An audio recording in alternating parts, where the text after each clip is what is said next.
ایک girls college میں سرکاری تفتیش آئی اور کالج کے سارے کلاسز میں گھوم گھوم کر لڑکیوں کے بیگ کی تلاشی کرنے لگی۔ ایک ایک لڑکی کے بیگ کی تفتیش کی گئی۔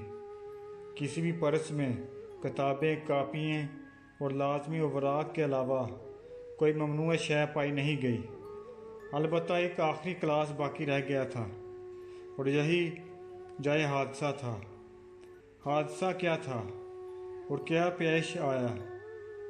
تفتیشی کمیٹی ہال میں داخل ہوئی اور ساری لڑکیوں سے گزارش کی کہ تفتیش کے لیے اپنا اپنا پرس کھول کر سامنے رکھیں۔ ہال کے کنارے ایک طالبہ بیٹھی تھی۔ اس کی پریشانی بڑھ گئی تھی۔ وہ تفتیشی کمیٹی پر لذیذہ نگاہ ڈال رہی تھی اور شرم سے پانی پانی ہو رہی تھی۔ اس نے اپنے پرس پر ہاتھ رکھا ہوا تھا۔ تفتیش شروع ہو چکی ہے، اس کی باری آنے ہی والی ہے۔ لڑکی کی پریشانی بڑھتی جا رہی ہے۔ چند منٹوں میں لڑکی کے پرس کے پاس تفتیشی کمیٹی پہنچ چکی ہے۔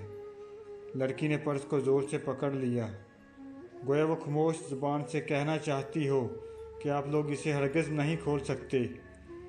اسے کہا جا رہا ہے پرس کھولو، تفتیش کی طرف دیکھ رہی ہے اور زبان بند ہے، پرس کو سینے سے چپکا لیے۔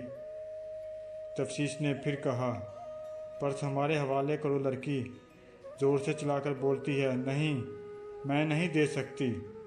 پوری تفتیش کمیٹی اس لڑکی کے پاس جمع ہو گئی۔ سخت بحث و مباحثہ شروع ہو گیا۔ حال کی ساری طالبات پریشان ہیں، آخر راز کیا ہے، حقیقت کیا ہے؟ بالآخر لڑکی سے اس کا پرس چھین لیا گیا۔ ساری لڑکیاں خاموش، لیکچر بند، ہر طرف سناٹا چھا چکا۔ پتہ نہیں کیا ہوگا، پرس میں کیا چیز ہے۔ تفتیشی کمیٹی طلباء کا پرس لیے کالج کے آفس میں گئی۔ طلباء آفس میں آئی، ادھر اس کی آنکھوں سے آنسو کی بارش ہو رہی تھی۔ سب کی طرف غصے سے دیکھ رہی تھی کہ پھر مجمع کے سامنے اسے رسوا کیا گیا تھا۔ اسے بٹھایا گیا۔ کالج کی ڈائریکٹر نے اپنے سامنے پرس کھلوایا۔ طلباء نے پرس کھولا۔ یا اللہ، کیا تھا پرس میں؟ آپ کیا گمان کر سکتے ہیں؟ پرس میں کوئی ممنوعہ شے نہ تھی، نہ فحش تصویریں تھیں، واللہ ایسی کوئی چیز نہ تھی۔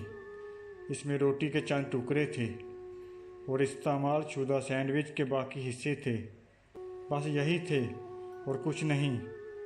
جب اس سلسلے میں اس سے بات کی گئی تو اس نے کہا ساری طالبات جب ناشتہ کر لیتی ہیں تو ٹوٹے پھوٹے روٹی کے ٹکڑے جمع کر لیتی ہوں، جس میں سے کچھ کھاتی ہوں اور کچھ اپنے اہل خانہ کے لیے لے کر جاتی ہوں۔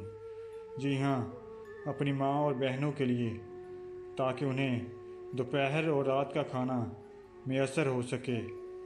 ہم تنگ دست ہیں، ہماری کوئی کفالت کرنے والا نہیں، ہماری کوئی خبر بھی نہیں لیتا، اور پرس کھولنے سے انکار کرنے کی وجہ صرف یہی تھی کہ میری کلاس کی سہیلیاں میری حالت کو جان جائیں اور مجھے شرمندگی اٹھانی پڑے۔ میری طرف سے بے ادبی ہوئی ہے تو اس کے لیے میں آپ سب سے معافی کی طلبگار ہوں۔ یہ دلدوز منظر کیا تھا کہ سب کی آنکھیں ڈبڈبو گئی۔ اللہ پاک ہر شخص کو ایسی مجبوری سے بچائے اور ایسے برے دن کسی کو نہ دکھائے۔ بھائیوں اور بہنوں، یہ منظر ان مختلف المناک مناظر میں سے ایک ہے جو ممکن ہے ہمارے پڑوس میں ہو اور ہم اسے نہ جانتے ہوں، یا بعض اوقات ایسے لوگوں سے نظریں اوجھل کیے ہوئے ہوں۔